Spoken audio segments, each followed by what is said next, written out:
what is an insurance agency and do you need one? This first piece is going to be for anyone that's looking to be an agent, whether they're looking to join an agency or be what's called an exclusive agent or a multi-line agent, commercial, all that fun stuff. And then for anyone that's looking for getting advice for insurance in general, I might give you some examples of what's the best benefit. I'll put in the description below the skip to points. So if you're just looking as a consumer and you want to know whether there's a benefit and which one you should look for, that'll give you the best rates on insurance. I'm going to put that down below. Otherwise, I'm just going to go right into the benefits of an insurance agency versus all the rest of the different types of insurance agents there are. There's really only two types of insurance agents. There's an exclusive and then there's non-exclusive, or they call them captive agents. And so what those are is an exclusive agent can only sell one product.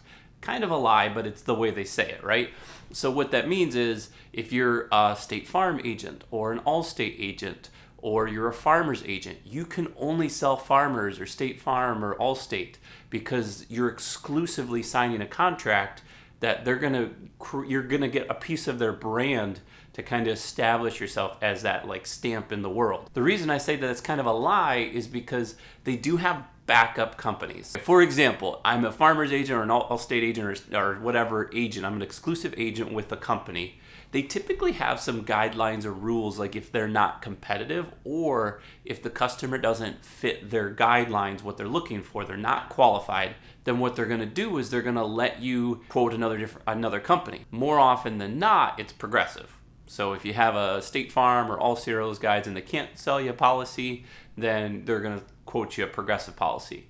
Now with some companies like Farmers, for example, you're usually a fit because if they don't let you into their Farmers brand, they have the Bristol West or the Foremost brand. So that's kind of like the second one to go to. And then if they don't have that, I'm not really sure the path that they would take after that. So obviously the rules change all the time and the guidelines change based on the company and the contract that you sign. But that's what an exclusive agent is. Not really popular right now. It is kind of, for some people, it's a fit, but not usually, because most people do what I did, and I researched. I went to Liberty Mutual and interviewed, and I looked at Farmers, because I actually was an employee there for years, and they want you to join up as an agent owner. And I looked at Allstate, and there was a few companies that I actually went through and actually looked at. But ultimately, when I chose what to do, I ended up with a company that is a multi-lined company. So it's non-exclusive. What that means is you can sell anything. As long as the company has a contract or an appointment, as they call it, with this company, then you're free game. I can sell AAA, Safeco, Progressive, and Grange, and there's like 17 different companies that we work with. When you're looking at this as a business, you got to think to yourself, okay, where's the profit in it for me? In most cases, if you're in an area that is thriving, so let's pretend Allstate is thriving in New York, we'll use an example, and there's no agency in that area. Absolutely, it makes sense to be that Allstate agent in New York. The problem and the fear that I had was I'm in Michigan, so companies don't really love Michigan as much, so they're in and out more often than they're more out than they are in. I'll give you a really good example. I've got a friend that actually was an Allstate agent in Michigan, and he was crushing it. He was selling like crazy. He was doing great. He was hitting all the goals. They were sending him on vacations. He made all these awards, and then all of a sudden they said, we're sorry, we're cutting back our policies in Michigan. We're taking too much of a loss. His complete business was almost shut down for the one fact that Allstate just decided that wasn't the area they wanted to insure anymore. And is it very common to happen? No. Michigan more so yes than no. But in other states, it's not. It's kind of, you got to make the decision. Is it worth it to start an agency under a brand? And typically you can buy a book of business that's already created that maybe an agent left the area and you're taking over. That's an option that you can go towards. But my personal preference is not going the exclusive agent route. I would rather have multiple companies. When I joined the company I'm at now, we were quoting all 17. Man, it's like, let's just say I did 10 quotes and 8 of them were competitive. Like, that's unheard of. Even if it was like 3 out of 10 were competitive, that's amazing. Because if you are an exclusive agent already, you know that you are one company against hundreds. And when you have 15, 16, 17, 18, 30 companies, right? Depending how big the agency is, you have that many more chances of being competitive in different areas. We happen to be licensed in multiple states. So I'm building a book of business, not only just in Michigan, but it's in Michigan and Pennsylvania and Colorado and all of these different states. And I've got tons of companies that I work with. Maybe one state only has 2 or 3 companies, but if they're competitive in that area, it makes all the difference to be with a company like that. What's the money income like? Well, you are going to make less money up front not being an exclusive agent. And I say that with an asterisk because if you are an exclusive agent, you may not be making money if they're not competitive. So that's really a big thing to research. If you're thinking, I want to be the next State Farm agent, you should look up and do some research. Don't just follow YouTube, because I'll be honest with you, 9 out of 10 of the videos that I've seen on YouTube for like State Farm example is very negative. They really dislike the company, but you got to look at it, not necessarily that State Farm's bad. You got to look at it as where were they located? What was the situation for that specific person? Because this guy could have made a video and said, I hate State Farm, they're the worst people in the world. They raised the goals and I couldn't meet them, and then they wanted life insurance and I couldn't do that. And then by the time I made it, they switched the goals to something else. That's the summary of those videos. But that might be in Pennsylvania. And the guy in Michigan might be like, this is the best opportunity. I'm getting clients hand over fist because it's the largest company in the nation and everybody loves me and my rates are good and all da, right? So that might be the situation that you could be in. If that's the case, then that might be the best fit for you going into be an agent. Keep in mind, it does take anywhere from $50,000 to $150,000 to start one of these. Most of these companies will give you loans and help you build it and teach you. So if you're new to insurance and you're just ready to build something, you don't want to be under somebody else, that's going to be the route to go. If you're going the route I took is you're going to get an income right up front. I'm making a salary on top of the commissions when I was selling. So what I was doing is I was making an income so I could feed the family. And then on top of it, if I sold a lot, which I did, I got more money. And that was great. That's why I started that. But the percentages are a tiny bit lower, and we're saying like 1% to 2% lower to get through those multi-companies, because they're not just State Farm or Allstate, I made it, here's a big bonus check. It was Liberty Mutual or Citizens Insurance or Progressive. They weren't profitable with Progressive that year, so that money went away. They didn't get the bonus, but they were with Citizens that year and they got a big bonus. And so it all like kind of averages out for the income wise to see what income you're going to make. It depends on how well you guys actually sell the insurance and how much risk you're taking. So which is the best route?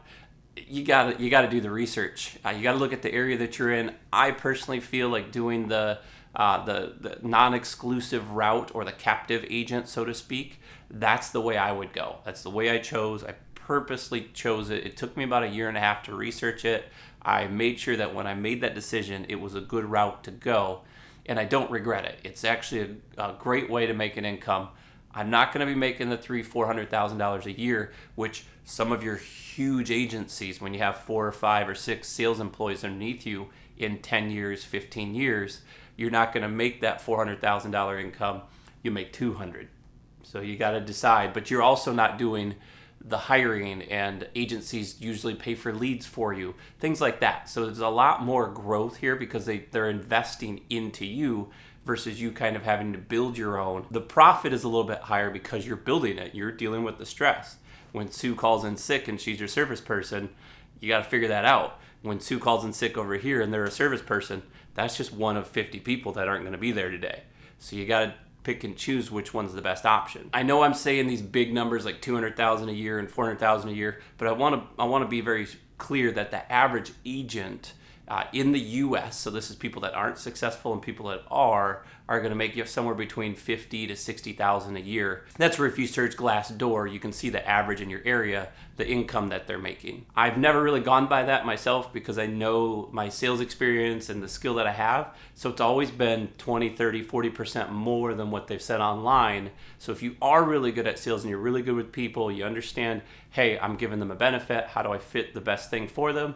If you're that type of person, then yes, you can make a lot more income that way, but that's the route that you would want to have to pick between. Now, as far as a consumer, what should you be looking for? When you're shopping around, sure, try your Allstates and try your State Farms. They're great, but you got to make phone calls every single time you're calling these companies. When you call a company like the one I work for, it's literally one phone call. We'll even take a text or an email, or you fill out a form online, and that's it. One phone call, 10 minutes, 15 minutes max, unless you're doing home, auto, umbrella, boats, and I mean, yeah, sure, you could spend a half hour on the phone, but that one phone call, they've got these computer systems that are organizing all these companies into progression to tell you who's got the cheapest price and so on and so forth. And then what they do is they typically recommend a specific company. You may have a cheaper price with Progressive today or State Auto today, but in the situation that you have, they may not giving you the coverages that you need, like AAA might give you or what Citizens might give you, because there's different packages and different coverages. So that's where the agent comes in and says, okay, I'm the expert. I'm going to tell you what coverages I would recommend. Tell me if you like them, tell me if you don't, and we'll tweak it based on what you're looking for. And then we'll go through and organize who's going to give you the best price for what you need. That's ultimately, in my opinion, going to give you the best price no matter what.